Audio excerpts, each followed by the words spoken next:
Good evening, Winnipeg, and welcome back to another edition of the Mike Vogiatzakis from Air Live Show. I'm Brad Wilder, and tonight we've got a huge show for you. Lots to get through. Mike had a great meet and greet last night. We'll be talking also about police, fire, and even paramedics.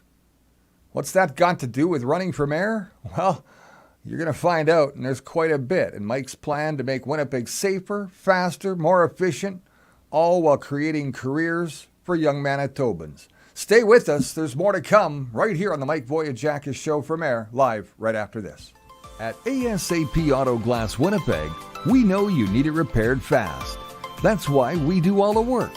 From contacting AutoPack and starting your claim to replacing that broken windshield, we make sure your visit is carefree with quality service you know and love. From automotive to industrial, we replace and repair. From cars, trucks, and SUVs to industrial glass, we get the job done right the first time. At ASAPAutoglass.com, our website has all the answers you're looking for when repairing or replacing your automotive glass. Winnipeg Auto Glass Repair is ASAP Auto Glass. Experts and fast. Book your appointment today.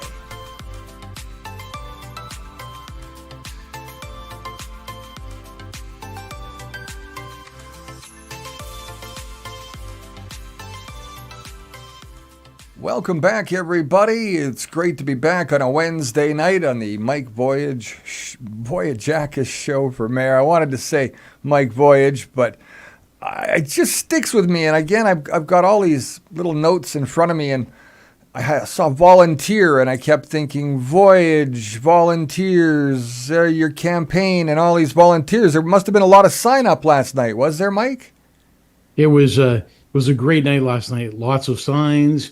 A lot of people, a very productive night, and it was the crowd was incredible. I just can't wait for the next one.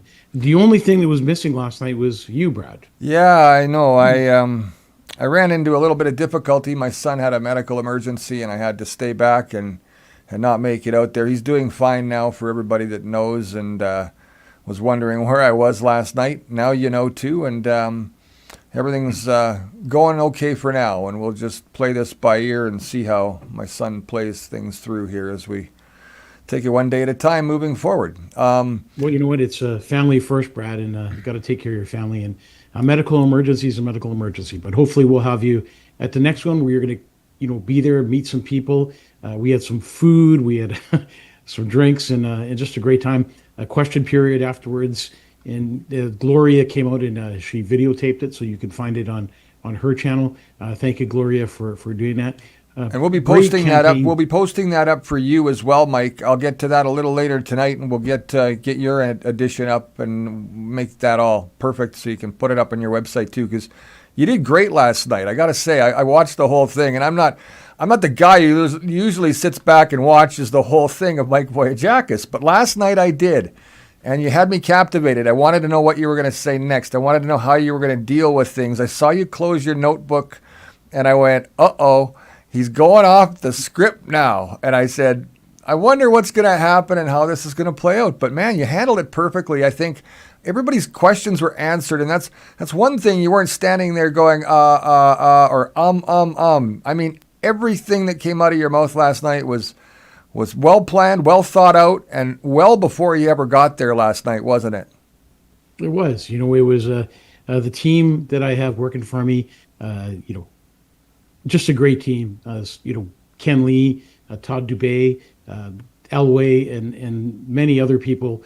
Josh, my son, and Sharon came out last night, and they all had a good time. And what's really important always is making sure that your wife and your family are on board with you running for mayor, because it's going to take a lot of effort, a lot of time, and a lot of time away from your family. 100%. So it was great to have. I want to just mention, so you had all this happening last night, and you're directing people to one specific place. Where is that place online? Where are you telling people to go to get involved? Oh, so that's Mike for Mayor 2026.com. And that's not like the number 4. Is it the number 4 or FOR? Oh, It's Mike for MikeForMayor dot 2026.com. All right. There we go. I just want to make sure we got that clear. We'll also get it up on the screen here a little later tonight, too. Yeah, and So what you can can do go on there that and do what website. kinds of things now, Mike? So you can. What we need is today we start. Last night we gave out a lot of signs. I think we gave out over 150 signs, Whoa. and we gave out our Mike for Mayor bumper stickers. And today I seen 4 vehicles driving around with these stickers on, so they actually worked. And then we gave out many signs, including our largest signs.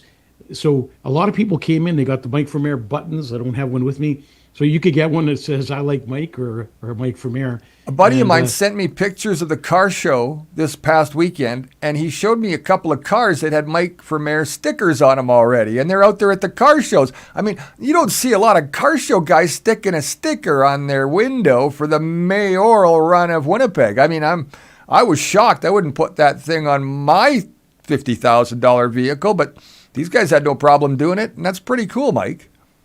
Yeah, it was cool. And, one of the plans we have as running for mayor is, and since you brought up the car show, I'm going to bring this up, is we would like to bring cruise night back to Winnipeg in a whole new way, like it used to be back when you and I were young, and Portage and Main would be lined up with people on lawn chairs watching the cars go by. Now they have it at the Pony Corral and a couple of the McDonald's and retail places everywhere. Cars are lined up, but that is something so special. People used to fly into Winnipeg for Sunday night cruise nights. So hopefully we can bring that up. Hopefully people won't wreck it.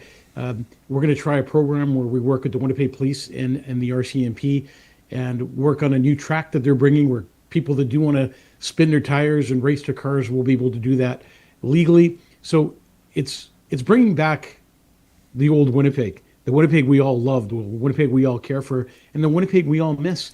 So I'm glad to see that people are putting those stickers, bumper stickers on their windows. They're not the old bumper stickers, the ones you would put on, Brad, and it would take you like a week to take them off. Right. Once you don't want these on anymore, they simply peel off. They're really leaving cool. no So residue, last night- leaving no residue behind, and that's the big thing. That's why Exactly. those guys could stick them on their windows that day, right? You don't have to use, what's that goo stuff that you have to use? Yeah, gooby gone. Anyways, you can also donate online. So donations are the biggest part of our campaign, and without donations, we definitely will not win this mayoral race. The incumbent mayor is the incumbent mayor for a reason, and to beat an incumbent mayor is very difficult. So we're on a good start, we're on a good route, but not everyone listens to Facebook, not everybody's on social media. So the more money we get, the better chance we have of advertising more, putting billboards up, bus benches, and all that kind of stuff. So even if you donate as little as $20, 5 people donating $20 is $100. So you could go on our site and donate. If you want to volunteer, you can go volunteer. If you want to help in our campaign office, which we'll be announcing at the next show where our campaign office will be, you can help in the campaign office. You could put up signs. We need so much help. We have, I think, 1,700 signs to put up. And today we started delivering signs. So for the people who are getting a little aggravated with us because the signs haven't been there yet, the signs will be coming out. We're slowly getting them out this week, but it's a lot of homes to get to. And it's going to take a lot of volunteers to help us do that. Hey, 1 million plus people to reach, right? Right, Mike? 850,000 people, and we need to reach many of them from all different If types of communities. if that's a stats can number, that is way off base. It's got to be one. Way off base. And Way higher. something else I want to. Did you hear, Brad? Today, I just read this actually before coming on air, that over 5 years worth of debt from foreign visitors is going to cost taxpayers $40 million for hospital bills. Yep. It's in Manitoba. Just in Manitoba. $40 million for unpaid foreign visitors' hospital bills. That is crazy. Everybody And comes to something else I Canada was to get gonna say- fixed. Exactly. So there's a lot you could do on the campaign trail to help us out. Putting these stickers on your window would be really good because it's the best source of advertising. People, you drive around, people see it. Signs, we could put big signs on your patios. If you're on a high rise, we could put big signs on your fence if you want. We got 3 different types of sizes of signs. So yeah, last night was great. One thing I wanted to mention is if you want the Mike for Mayor campaign to come to your neighborhood, whether it's Transcona, whether it's on Main Street or wherever the case may be, the north end, the south end, the west end, we're willing to come out and do what we did last night, have a meet and greet at your community center, at your park, wherever you want us to come. Send a message to our webpage, and we will get back to you and come to your neighborhood. And we want to do that. We want to come out and meet people. And there's no better way of doing it than hearing a person speak, listening to what they have to say, and see how real they really are. Why don't you invite Mr. Gillingham to come to one of those nights? I think that'd be a great little Yeah, duel. well, I just can't wait for the day where Gillingham and myself will get on stage and go back and forth. It is going to be an interesting night. All right, Mike, let's first off say hi to some people tonight joining us. Obviously, we've got our friends in St. James, Transcona, North End, St. Boniface, Charleswood, Elmwood, River Heights, and everyone watching from across Winnipeg and even throughout Manitoba and the rest of Canada. Thanks for spending part of your evening with us. Mike, before we get started, of course, people have been asking, do you guys even see me on the chat? Do you guys know I'm there? How come you never say hi to me? Well, guess what, Mike? Time to say hi to some folks. Why don't you start it off tonight? You know what? We have a new person at number one. I don't know what happened to Gord. He was at the event last night, but maybe he had a little too much to drink. There was an alcohol there, was there? No, there was. There was anything you want. It was an open bar where people can have a drink, sit back, and listen. It was a this is getting way better for Manitobans. Winnipeggers alike. You guys come on out to these meetings that Mike's holding. They got booze. Well, you can have a drink, you can have a Pepsi, you can have whatever you want. But Steve Bage is number two. Happy Hump Day, he says to all. And on the note of Steve Bage, I talked to Al Bueller today, and he's on his way home to rest in his own bed. So, hey, right on. Prayers are an amazing thing, and it helped Al Bueller through a really bad time in his life. And I know Steve Bage was a big part of that. So, Al, we're glad to see that you're back home. Hopefully, we'll see you on the show tonight. Absolutely. Debbie, happy Hump Day. Debbie Lamoureux, Randy Stanton are here tonight. Debbie and Randy. Randy was at the event yesterday too. Thanks for coming, Randy. He was. He said he ducked out a little early. I think he was standing beside you in part of the video there. He had he was just walking out the door and he had to get out early, but he stood right beside you, I think, for a couple seconds. Debbie says it was a great meet and greet last night. She really enjoyed it. And Ryan, Mike for Mayor, he says, and Noah says something again. Would have gone, but twisted my ankle. Well, sorry that you twisted your ankle. There's a lot of people on here tonight. Sandy, good evening, everyone. Debbie again, good evening, friends. Joanne, it was a great evening last night. And Brad, you can read the rest. Let's see here. Gord says, hey, Mike, but he's way down here. So it's all right. Gord's online tonight. Wanda Bond is with us. Randy Medwood's here as well. Randy from Toulon, of course. Sandy Cheadle's here. Let's see here. We said hi to Heather already. Debbie Lamoureux, Bernadette Dunn, Ryan Rhino Gallinger. A couple new people, Sue and Judy, both on the show. Yeah, that's right. Madeline. Good to see new people on the show. Kathleen, another new person. Yeah. So the way we win this mayor race is share the show every time it comes on and follow Mike Vogiatzakis. The more followers we have, the better chance we have of getting the word out, and I'm looking forward to it. Now, there's something that is going to be, this show is going to be a real interesting show. So if you can, right now, like, share, and follow the show, because it's a plan that I have, and we're going to put it to work. The people that were at the meet and greet yesterday got a chance to hear this firsthand, but we're going to do it again tonight, and then we're going to do a press conference next Friday where the press can release it to the citizens of Winnipeg who obviously aren't on social media. By the way, we're on 5 platforms. Do you know what the 5 platforms are, Brad? Well, 4 platforms actually, Mike, just so you know. We're on Facebook, YouTube, Rumble, and BitChute, right? Yeah. Yeah. So there you go. You can watch us on YouTube. A lot of people watch there and watch the show. And thank you for the people that made donations. We did well on donations yesterday for, the 150, 175 people that were there. So thank you so much for helping the campaign move along.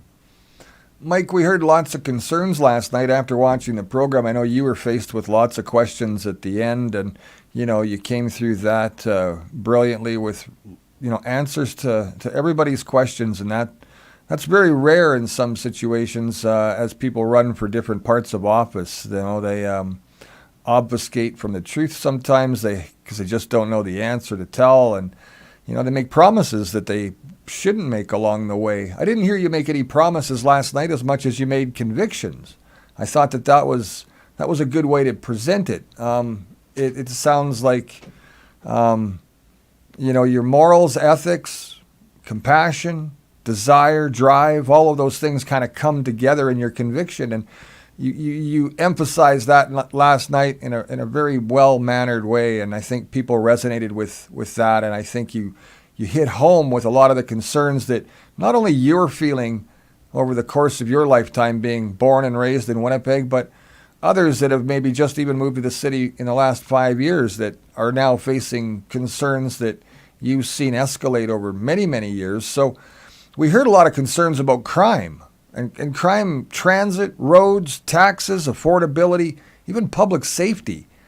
The room and the energy, or the energy in the room was actually incredible. And one thing people keep hearing from you is that you want to change the way emergency services work in Winnipeg. So what exactly do you mean by that, Mike? Brad, we have an incredible police force and police officers, firefighters and paramedics. These men and women run towards emergencies while everyone else runs away from them. But we're asking highly trained professionals to spend way too much time on duties that could be safely handled by trained support professionals. And that's the big question, trained support professionals. I want to change that. I want to create in Winnipeg the best emergency service cadet program we've ever seen in Canada.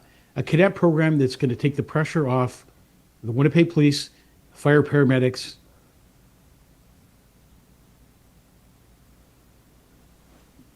Hello? Oh, I'm there. Are you there? Okay, I'm here. Yeah, you want to take it off? Yeah. Okay, sorry. So let's start with police then, Mike. I was trying to look at the comments at the same time, so I apologize. They just keep rolling in. Everybody's talking about crime and bad crime and all the problems of Winnipeg. So how would your police cadet program work? Good question, Brad. I want a 3-year police apprenticeship program. So I want to explain how this works. As a funeral director, before you become a funeral director, you go through a 2-year apprenticeship program. This apprenticeship program is a hands-on program. So what you're doing is working with a licensed funeral director the entire time. So that means you're embalming, you're doing cremations, you're hands-on in everything you're doing. And when you make a mistake, the person who's your sponsorer corrects you. And by the end of 2 years, you are a ready to go funeral director. You could pass your course, you can embalm bodies, you could do what it takes to be in the industry and be a professional at it. So what I want to do is create, instead of a 2-year program that funeral directors go through, I want to create a 3-year police cadet program. So I think what people are going to expect in this is starting with year one, of course, and year one is basically going to be community patrols, foot patrols, community engagement, traffic direction, event support, scene security. Year two, what we want them to assist with minor reports. So this drives everybody crazy. You lived in Winnipeg, you get your window smashed at home, you get your car broken into, somebody breaks into your house, somebody beats you up, whatever the case may be, and now nobody comes out to your house anymore. The police do not take part in coming out to your house and filing a report. We had a problem recently where one of our funeral homes was broken into, and believe it or not, even when the criminals were in the building, the police said they were too busy to attend, and they said I'd have to go make a report online. Well, we're going to put a stop to that, and we're going to get the cadets to come to your house and take the report, take pictures, do whatever they need to collect evidence, and you're getting personal service. And it's the same thing as dealing with a police officer. You're dealing with one of the cadets, but what they're basically doing is they're taking away the pressure from the Winnipeg police, who can be out fighting real crimes. I mean, theft from vehicle reports is crazy. They won't even take a report you have to do it online. Minor mischief complaints. Support officers will do the paperwork and help with the investigation, and it's going to take a lot of pressure off the police force. But what it's going to do is going to show the citizens that the city of Winnipeg cares about you. We're going to make sure that we come out, we take your report, we work with your report, we investigate your report, and The cadets could be doing things like this in year two because it's a non-emergency call. It's a call where they just want to have the police come out. They want to report what went wrong. A lot of the seniors don't know how to go online. They don't know how to fill those reports online. And it's really confusing for a lot of people. I think we need to move away from a lot of the online things when it comes to emergencies in the city.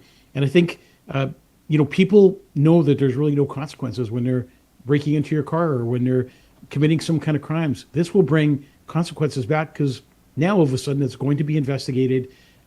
They'll take fingerprints. They'll do whatever they need to do. Year three, I want to do an advanced field experience. So a preparation for the police academy training.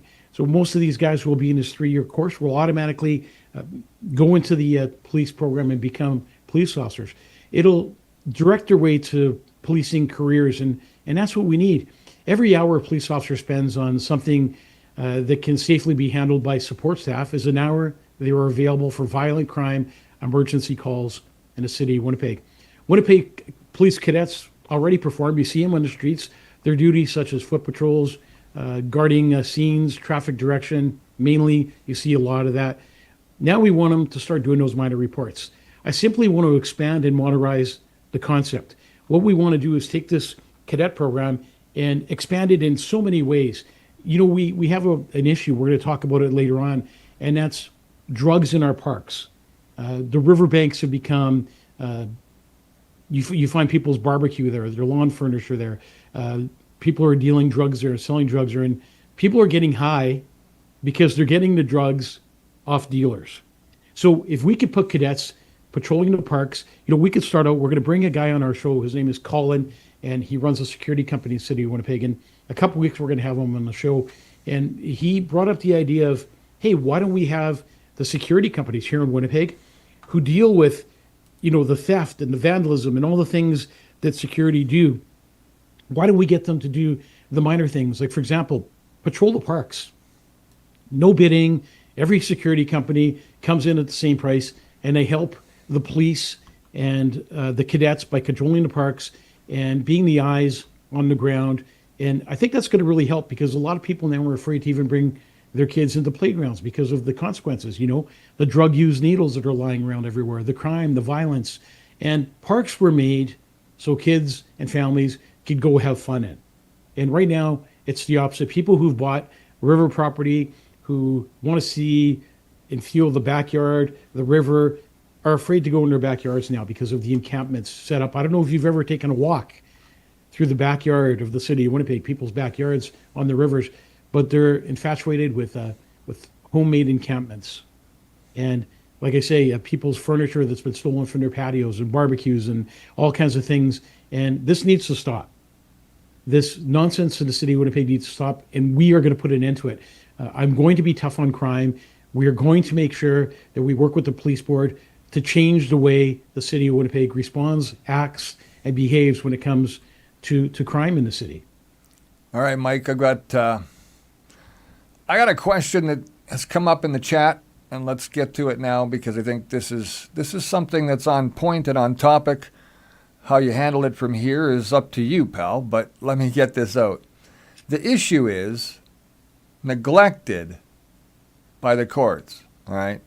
Jails, prisons, you can have all the police in the world, but if you cannot process and hold them, the system is forced to prioritize all of them and then let the small-time crimes off the hook, of course. Now, those are the same crimes that really degrade the quality of life and for everybody. Trespassing, theft under $5,000, vandalism.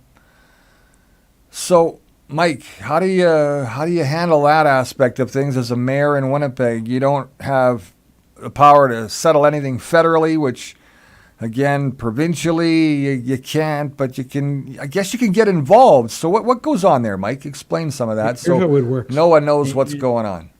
And here's what I'm sick of hearing is that we can't do anything about it. And that's the negative part. We need to be positive on things. The mayor has the loudest voice of the city of Winnipeg. Obviously, our mayor, who's Scott Gillingham right now, has not been heard of. He kind of went missing in action for about 3 years and came out in year 4, which was election year. The mayor has the loudest voice in the city of Winnipeg, and he should be reaching out to the federal and provincial government and demanding change in the city. Yes, the courts are backed up. And yes, they're releasing people in the streets. But here's the situation. When you get arrested, you have a court date.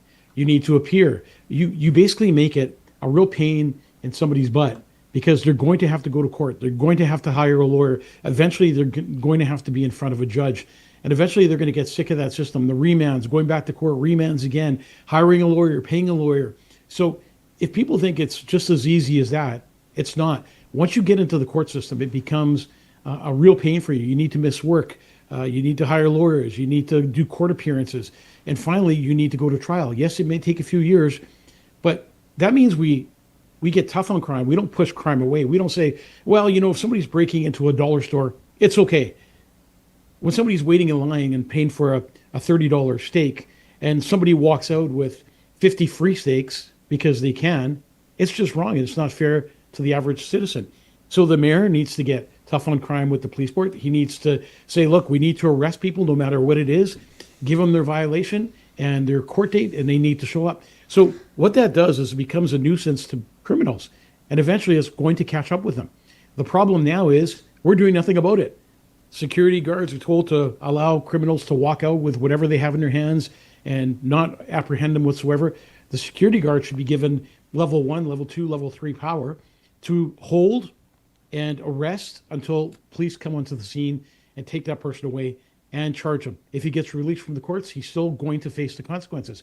You're still going to have a criminal record. You're still going to have an arrest record.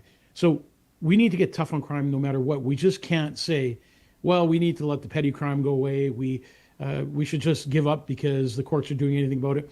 We need to push the federal and provincial government to get tough on crime. My brother was murdered in the city of Winnipeg, and there's no one going to be tougher on crime than myself. There's that fire in my soul. It is on fire, and we are going to fight crime. We are going to clean up Winnipeg, and we are going to set an example right across Canada on how to do it. And this cadet program, as we work our way through it, will show you a good sense of how it's going to give more police officers more time on the roads. And I have a great deal of respect for the Winnipeg police in the city of Winnipeg and right across the RCP, wherever. They do their jobs. They leave home never knowing if they're going to go back home again. We have very violent streets. Criminals are carrying knives, guns, machetes, all kinds of things. And these police officers are running to the crimes while we're running away. So we need to work with them, make their jobs a little easier, and get the courts to get tough on crime. Now, Mike, you often tell a story about home deaths and police resources being tied up. Now, maybe you can explain that for our viewers, because there's a lot going on with that plan, right? Yeah, Brad, thanks for that question, too. As a funeral director, I've spent many hours with police officers and at home deaths. And recently, that we had a friend who committed suicide. And I'm just going to tell you the procedure that goes through this and how it ties off police officer time. So when the police officer gets in his car and he's 100 call logs behind, it's because cases like this. So first of all, a person calls 911. They're put on hold, which is unacceptable. Put on hold sometimes 2 or 3 times. Finally, when they're answered on the phone and you say you need police and somebody committed suicide in the house, here's the procedure that takes place. First, you're going to get the paramedics out. Then you're going to get fire. Then you're going to get police. Then you're going to get the police ident unit. Then the medical examiner's office will come out. And finally, a funeral home or the medical examiner's removal office. Here's the problem. From the minute a home death takes place and 911 is called, a police officer in a suicide case, there was 6 police officers at this house for approximately 4 hours. That's 4 hours of police time. Can you imagine the wages that we pay in 4 hours of police officers just sitting there, even if it's 2 of them? So they need to stay at what they call a crime scene until the funeral director arrives to take away the body.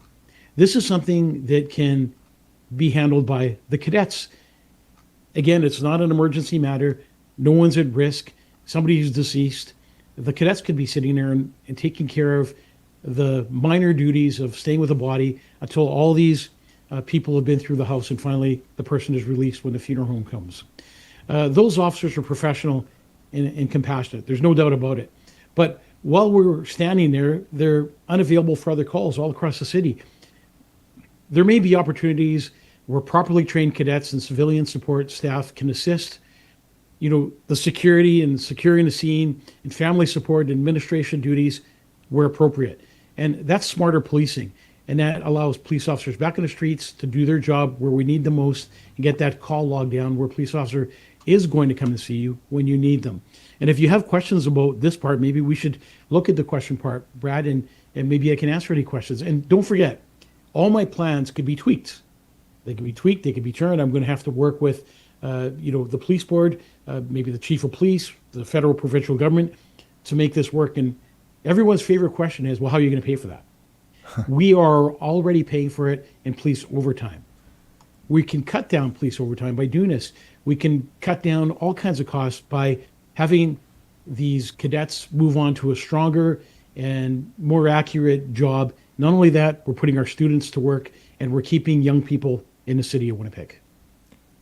That's right, Mike. And let's talk about paramedics. I wouldn't be surprised if this kind of flows down into whether it's EMS or whether it's fire. I guess both have the opportunities. I know that those opportunities are here in Winnipeg, and you have a personal story involving Sharon's father, I believe, with regards to paramedics. And the reason I'm going to bring this story up because I want to talk about how this could have been avoided. So, as some of you know, Sharon's dad had a fall a year ago. He fell in his lawn as he was tinkering around. 91-year-old gentleman tinkering around in his yard. He falls, and he's laying on the ground. He has a broken hip. The family calls 911. They're put on hold a couple of times. Finally, 911 answers and responds and assesses the call over the phone. And when they assess the call over the phone, they say, well, we have no ambulances available. There won't be an ambulance there for approximately 3 hours. So here we have a 91-year-old man who paid taxes, who raised a family, who loved and built Winnipeg, sitting on his lawn for 3 hours. 3 hours, the family's patiently waiting for an ambulance. They're told not to move the gentleman, not to give him water. He's starting to be dehydrated. In 3 hours, 911 calls back and says, we still don't have an ambulance available. It is going to be an additional 3 hours. So Sharon's father sat in his lawn on a lawn chair for 6 hours before help arrived. 6 hours later, paramedics did come and remove Sharon's father from the yard to the hospital. But this became such a bad situation that Sharon's dad never made it back home again. After the hospital visit, he ended up going to a care facility and then another care facility and then another care facility, ended up breaking his other hip. What we could have done is, Sharon's father wasn't facing a life-threatening emergency. He needed help, no doubt about it. He needed to be assessed and he needed transportation. Those were the main things. But highly trained paramedics can spend hours tied up on calls that are not emergencies. And we're seeing that right now with mental health and, the drug overdoses and the drug pandemic we have going on in the city. That impacts response times for everyone. And that's what happened in Sharon's father's case. I want to put a 3-year paramedic cadet program together. This is going to be the first of its kind across Canada. And I believe that after we do this, people right across Canada, maybe across North America, will be following this platform. Year one, again, observation, training, ride-alongs, patient care and support. And basically they're doing that apprenticeship program. They're working with paramedics, and it could be a paramedic and it could be a cadet in the vehicle together, going out on scenes and taking care of people. But year two is the big one. It's assist certified paramedics on non-emergency calls. So Sharon's dad was a non-emergency call. So if we would have had this program in place, Sharon's dad would not have been on the lawn for 6 hours. He may have been on the lawn for 45 minutes, maybe half an hour, because we would have had a cadet paramedic go out, would have assessed him, would have comforted him, would have sat with them, and then could have transported him to a local hospital where he would have been taken care of. So, these cadets that would be paramedics could be taking care of wellness checks, patient assessments. They can assist in transportation. They can transport to hospitals, urgent care. So this would be a big benefit to the paramedics that are working their butts off right now and barely get a break. A lot of the paramedics, for example, there's no ambulances available. Why? Because they're tied up in hospitals. Sometimes for 2 hours, a paramedic is tied up in hospital with a patient they bring in. Well, we can change that where a cadet paramedic gets in there and takes over that while the paramedic with the ambulance can get back out and start doing calls. There's no time when somebody's having a heart attack or a stroke or even something that's more urgent. And every second counts. Every second means we either save a life or we lose a life. As a funeral director, I could tell you one too many times that the fire department or police didn't get there in time, the ambulance, and the person ended up passing away. A perfect example of that is my brother Kyriakis, who lay on the street for 25 minutes in the heart of St. James with a ambulance, with a hospital literally 2 minutes away. So year 3, I want to do something called advanced training. So it'll be a clinical experience, preparation to become a full certified paramedic. The goal is simple: faster response times, better patient care, and better use of resources, Brad. And I think the city of Winnipeg really needs this. Look, some people say, well, I don't like your plan. Well, no one else has a plan. And the last 8 years, the city's been falling apart and it keeps going down. We need to come up with a plan that's going to work. I'm going to be a mayor that's going to be all about action. I want to be your mayor. I want to be your voice. And I want to make the city a safer city for the next generation. And every time I see a little one, I look at that little kid and I say, what kind of future does that child have? If somebody doesn't get in, it may change. I'm not running for power. I'm not running because the money. I'm running because I want to make change and leave a better Winnipeg for the generation that's coming. Well, Mike, it's not only police. Then you get into EMS. What about the firefighters? Might as well get them involved too, because it's not just a one-way street here. There's a lot of activity in Winnipeg on a lot of different levels. The firefighters, so all these people I respect very much, again, as we're trying to get out of a fire and run away and get as far away from that fire as we can, the firefighters get in and fight that fire for us and save lives and save our pets and save our homes. And they are burnt out. Fire, police, and paramedics are burnt out and they need help. And I think this program is going to assist them where they run towards emergencies all the time. And now we're going to have these young cadet firefighters working with them. Again, it's a program that nobody's done across Canada. In Edmonton, they have a cadet program that's been working with the police. And it's a very successful program. So we owe it to the fire, police, and paramedics the respect and support. And I want Winnipeg to build the most elite firefighter cadet program in Canada. Year 1, fire prevention and education, community outreach, equipment preparation, public education. So firefighters are always coming to the funeral home, businesses right across to make sure that the equipment is up to date, the fire equipment's up to date, the proper signs are up. We don't need firefighters going and doing that. We can have paramedics doing that. I mean, not paramedics, cadets doing that, where they get out and they take care of the small paperwork stuff that we don't need, licensed firefighters at. Year 2 of my program, they can assist certified firefighters during non-emergency incidents. They could be out at community events, fire prevention programs, rehabilitation support and scenes. So it's a lot of help that they can give the firefighters. Year 3, they would go to advanced training and career preparation and direct recruitment pathway into Winnipeg Fire Paramedics Service. Winnipeg already operates a firefighting training and recruit program. And my goal is to build a true apprenticeship program that will make Winnipeg a better, safer, faster city. And it will help the firefighters, it will help the police, and it will help the paramedics. And most of all, it creates jobs for young people. It keeps young people in our city. So people going through school going, I can't find a job, I'm struggling, I'm just going to leave Winnipeg, I'm going to go somewhere else, I'm going to take my university and I'm going to be done with this. Well, this can guarantee you work. And as people retire from police, fire, and paramedics, we have qualified people to take their places. All right, Mike.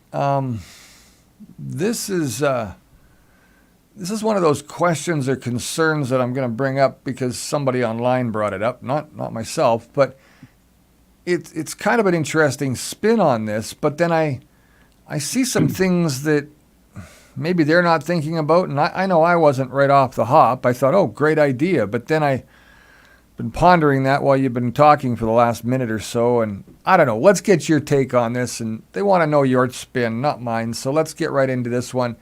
You have every rural municipality that have trained and ready to go firefighting crews and EMS at any time. Now, do you think you can rob from Peter to pay Paul, or how does that work? I think it's good to work with RMs, whether it's St. Andrews or East St. Paul or Headingley, where they have trained firefighters also. So when the city of Winnipeg is in trouble and we need help, it's good to reach out to your neighbor. And the same thing goes for the rural communities. When they need help, it's good to reach out to their neighbor where, we lend them our city of Winnipeg employees where they go out and help fight fires. Doesn't that leave their own community short then at the time of need and distress? And that's the problem. And I'm sure that's the reason that is not happening now, where if you have a fire in East St. Paul, for example, and that fire department's out helping Winnipeg, then you have a major problem in your own community. So each community wants to take care of their own community. Nothing wrong with sharing if we can, if you have the resources, if you're available to do it. I'm okay with it. A lot of those people that are working in the RMs can apply for the Winnipeg Fire Department or the Winnipeg Police or the Winnipeg Paramedics Service with the experience they have. So my ideology on that is, if we could share, why not? As long as we don't leave your community in the dark and your residents in trouble when a fire or an emergency breaks out in your neighborhood. And don't forget, those RMs take care of accidents on the highway. So when there's a head-on collision, police come, the fire, the paramedics are all out from those communities. And many times Winnipeg comes out and helps in these situations. So everything is about ideas and tweaking them and making them better. And I'm all about listening and trying to do what's best for Winnipeg, trying to do what's best for Manitoba, the surrounding communities. And the bottom line is, every time we do something right, we save a life. Don't worry. I got to say this, Mike. Brad's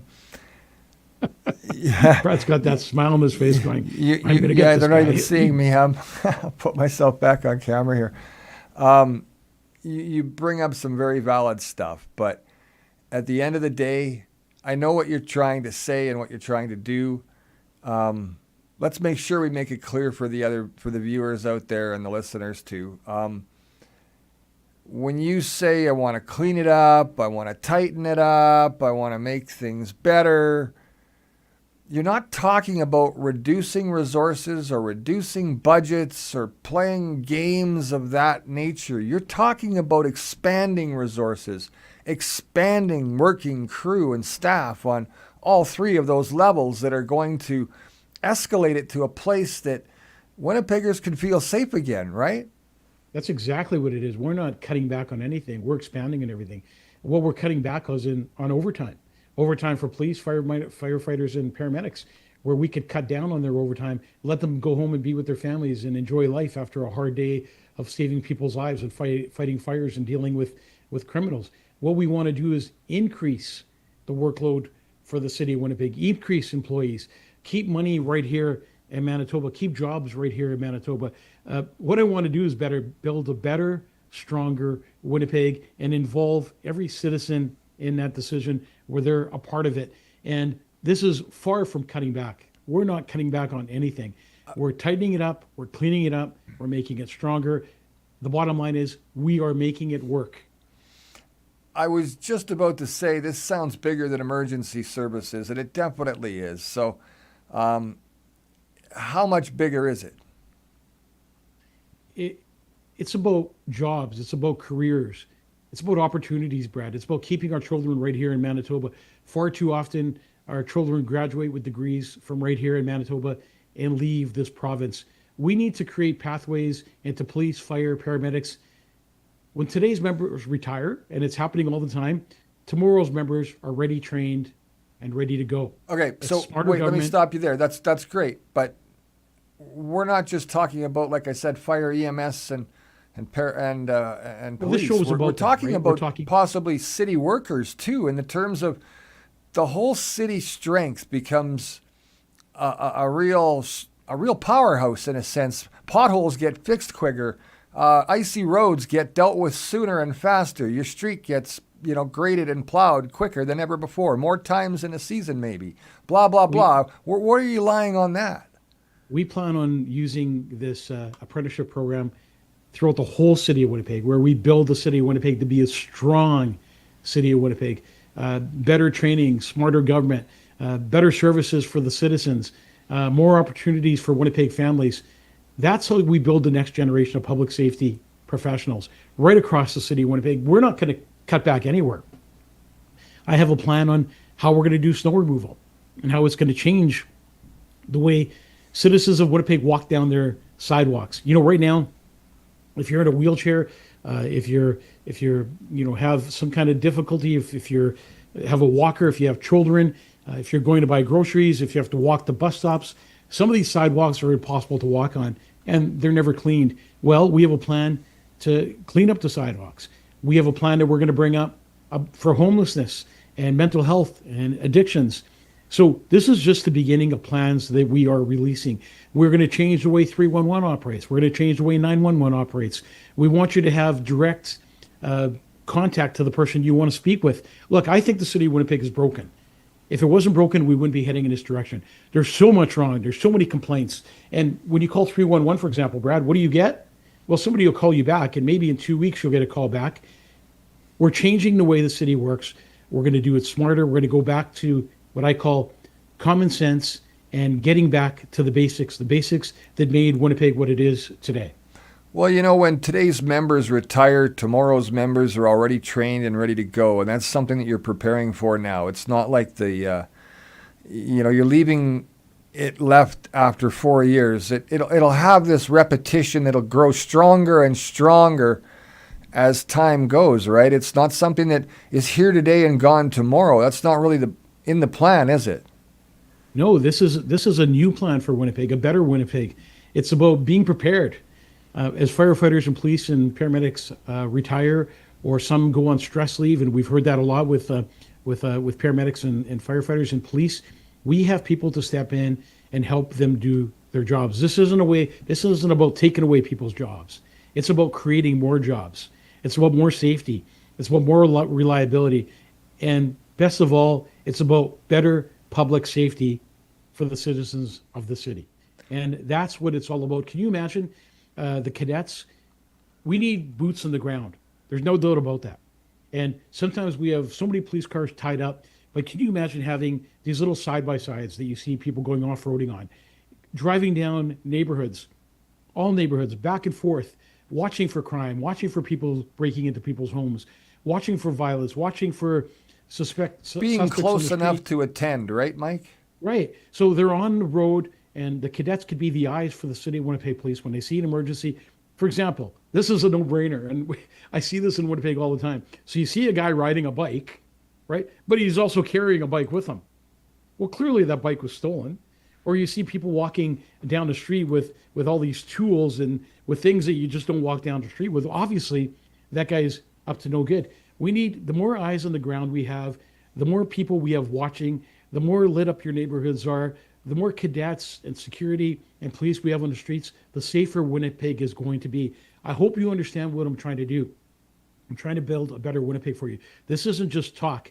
This is action. This is something that hasn't taken place in 4 years, at least 8 years, a good possibility. Our downtown is like a ghost town. 15 minutes after a Winnipeg Jets game, you don't see anyone downtown. We need to bring businesses downtown. They're going to create traffic downtown where people are going to want to go and see it. We came up with a plan for the bus system. No one's come up with a plan with the bus system, but we have. So we're going to tackle one issue at a time. Is it going to happen overnight? No. We're going to need some good counselors, in my opinion. Let's get rid of all these counselors. They've been here. They've tried. They failed. Now let's bring in counselors who are going to make a difference, who are going to be new, fresh blood, as you could say, people that care, people that want change, people that have maybe the same ideas and mindset that I have. If you have a crew of members that can work together with a mayor that can work together, amazing things will happen in Winnipeg, and Winnipeg will be back on the map again, not as the murder capital. Do you have some names in mind already of councillors that, does the mayor throw support towards independent councillors along the way of his mayoral election? I think he does, and I think it's happening more and more. But I can tell you that a lot of the candidates that are running for counselors in your neighborhood have been to my office and has spoken with me and have asked me my advice. And people who are thinking of running for counselors have done the same. They like what I'm doing. They like my mindset.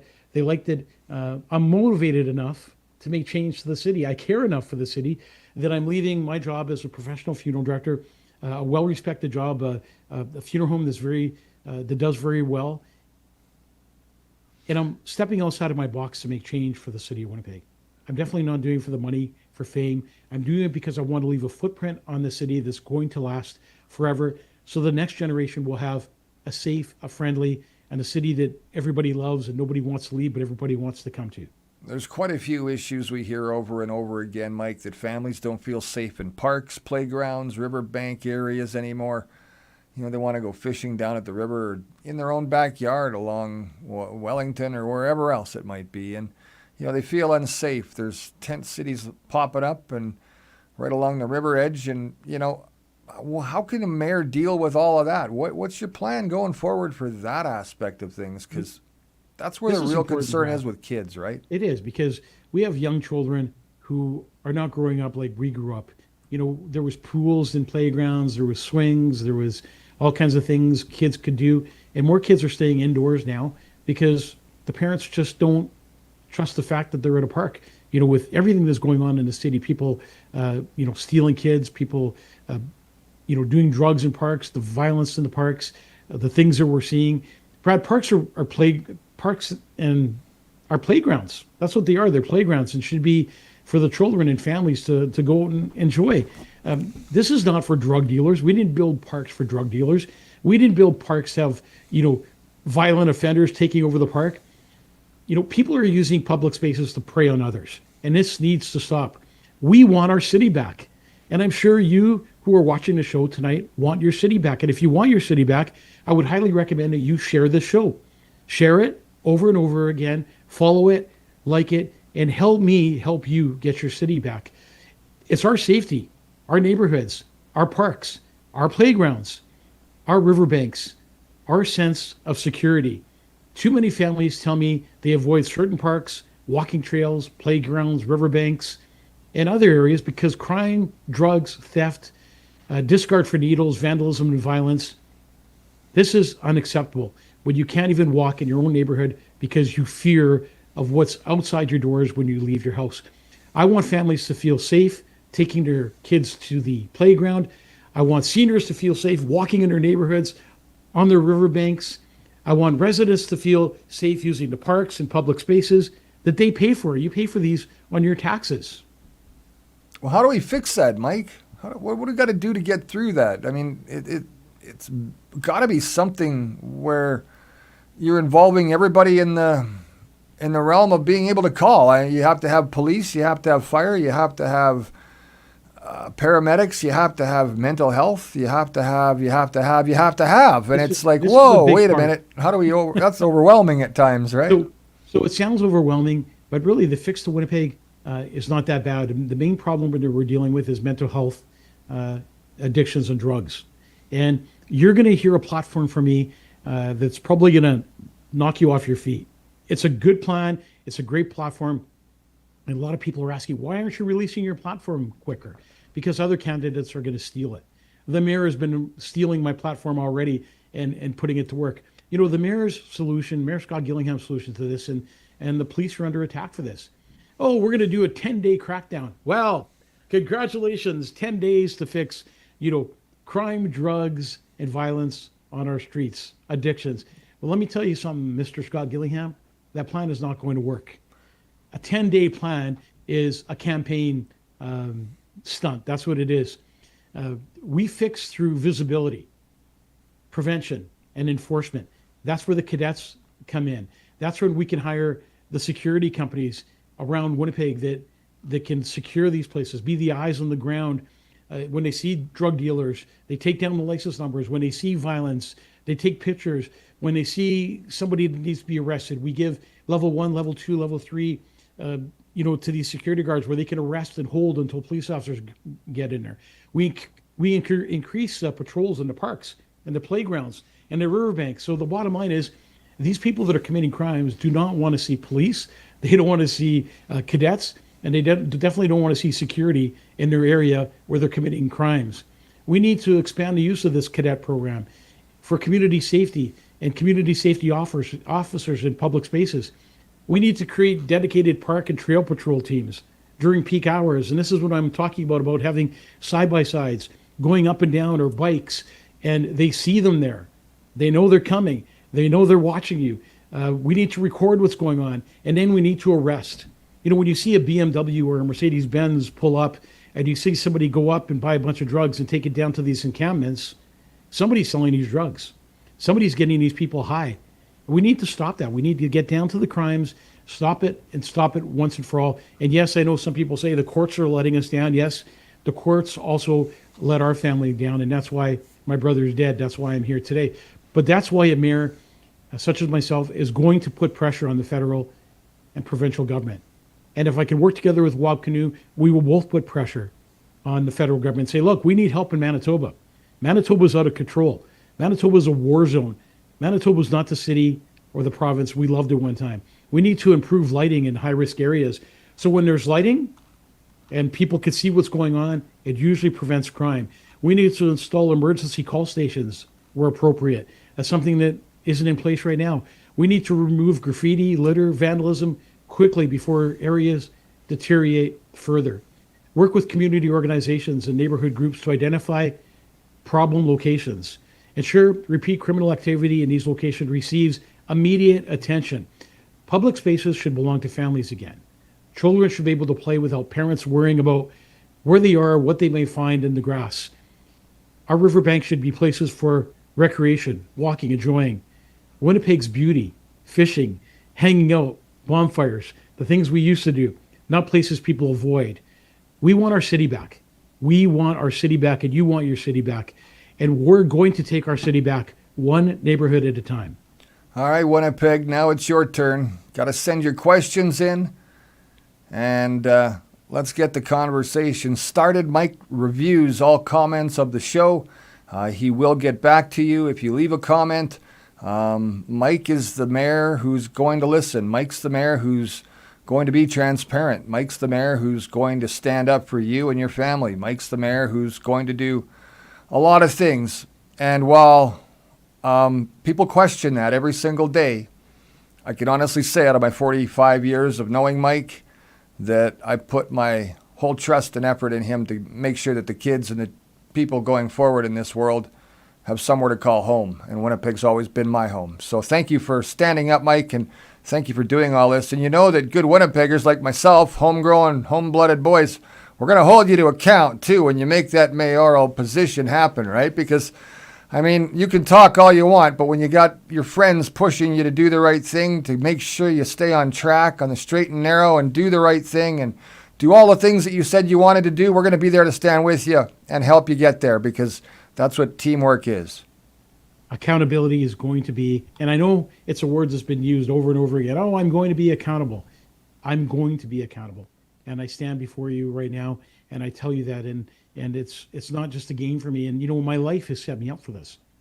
Brad and I both worked in the DJ industry, where we worked in the bars and the riverboats and socials, and all that set you up for something.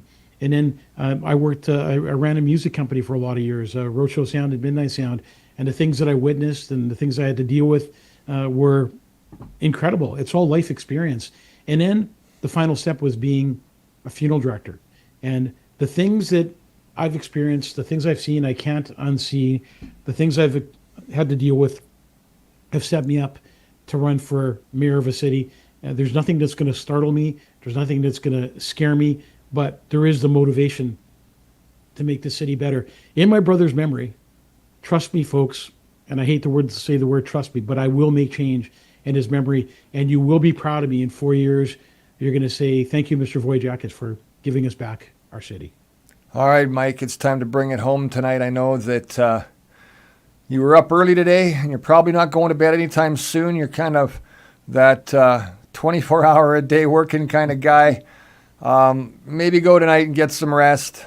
make sure you tell people where to get your stickers and all the stuff right now before we head out, and where your website is again, just so we refresh everybody's memory, pal. Go to our website. Our website is very educational. You'll see what we're all about when you go to our website, mikeformayor2026.com. mikeformayor2026.com. Next week, we're going to announce where our headquarters are going to be. It'll be easy to find. There's going to be lots of parking. But I want to let you know that next week, we're going to have a special guest on the show, and the week after we'll have another guest on the show, and we're going to start doing that more and more now as we get closer to election time, because we want to bring people on the show that are going to make it clear that what we're talking about is the truth. Next week we're going to bring on a special guest. His name is Chris. He's going to talk about, he's a lawyer. He's going to talk about photo enforcement and the cash grab that follows photo enforcement, and how we're going to put that to the stop and put money back in your pockets. Photo enforcement should be about safety, and as far as I'm concerned, it's the furthest thing from safety. I'm hoping Chris can take care of my past tickets, pal. Thank you for joining tonight's show. Please like, share, and follow tonight's show. God bless you and your families. Take care of yourselves and each other. Brad, thank you for another awesome show. Thank you too, Mike. No glitches today, everyone. Take care. We'll see you next week. Good night, folks. Same time, same station. Good night.